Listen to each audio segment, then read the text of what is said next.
زه هم چې د پښتنو د زرګونو کالو تاریخ عکاسي پکې کړې ده. سایل صاحب وایي چې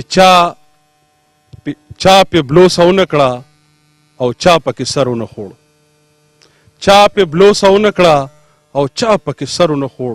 څومره بېوسي ده، څومره زور دی په دې خاوره کې، او دا بیله خبره ده چې هیچ چا هم غونچک نه که. دا بیله خبره ده چې هیچ چا هم غونچک نه که. فکر د سپرلي هسې سمسور دی په دې خاوره کې.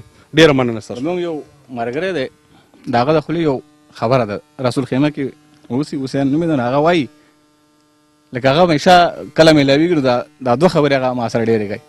وایي نه مې تن نه مې وطن شته، نه مې تن نه مې وطن شته، او نه مې امید د کفن شته چې خښ پشمه. حاجي صاحب داسې به نه که خیري موږ به خپل وطن آبادوو، انشاءالله دی به شته کوو که خیري، انشاءالله دا زلمي به ځي خپل وطن. ډېره مننه. ډېره مننه ستاسو.